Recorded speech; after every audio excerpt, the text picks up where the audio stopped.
How's it going, everyone? Welcome back to the channel. For those who don't know, my name is Nicholas Mateo, and today I am back with another color grading tutorial. And today I'm going to show you how to effectively use the Kodak 2383 film look. And before we get started, please don't forget to leave a like and subscribe. It'll help the channel grow.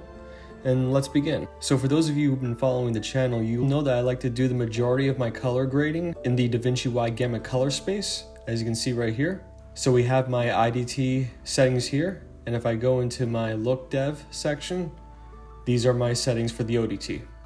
Now the first thing I wanted to do with this look is I wanted to bring down all of this brightness. So I created a soft S curve, and then I made some adjustments with my lift gamma gain, and this is what I got. Now that we brought that brightness down and we adjusted the contrast, we can see her better and everything else. Now, when it comes to creating a Kodak 2383 film look, a lot of beginner colorists forget this one step before you apply it, and that is you need to balance the image.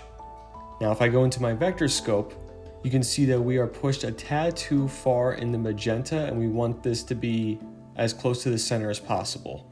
So I grabbed my offset and I pushed it ever so slightly towards yellow and green, and this is what I got.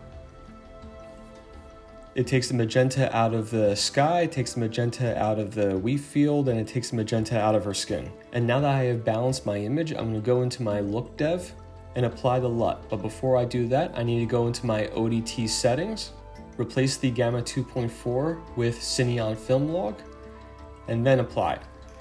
As you can see, it has created the overall palette, and it's actually helped out with the brightness and really making her pop. But we're not done yet. I wanted her skin to be flawless because I wanted this to feel like an authentic commercial look. If we can look at our vector scope here, portions of her skin aren't in the dead center of that skin tone indicator. And if we also go into my timeline node here and we enable this DCTL by Mononode in the balance, you'll see that portions of her skin are perfect because it's in the yellow, but the majority of it's actually in the green. So let me disable this.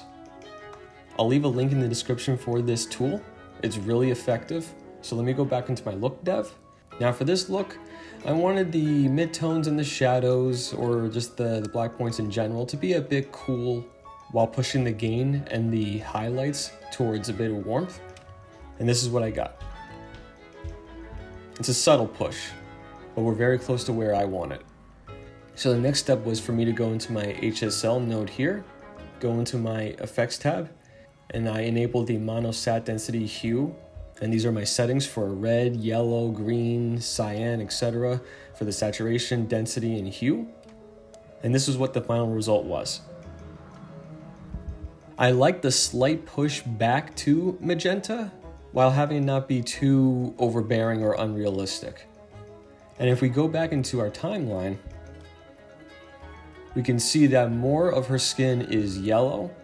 A little bit of green is totally fine, but the majority of her skin is yellow, which is where I wanted it. And if you disable this and you look at the skin tone indicator, you'll see that the circle is in the dead center for the majority of her skin. So this is sitting perfectly.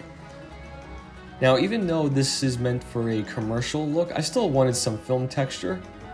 So the first thing I did was I went into my smooth node here and just took a little bit of the digital edge off and took the mid detail down to -20, and this is what I got. Let me actually do the full screen here.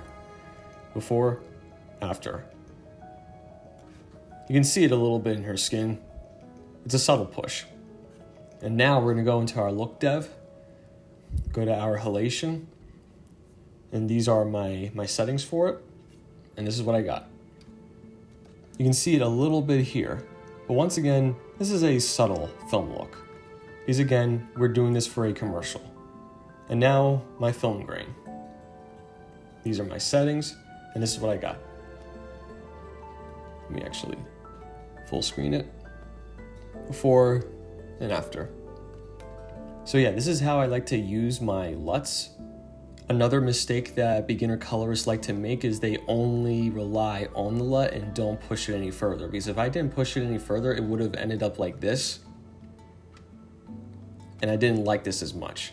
But if we push it like that, this just takes it to a whole new level. And with that said, let's roll a full clip.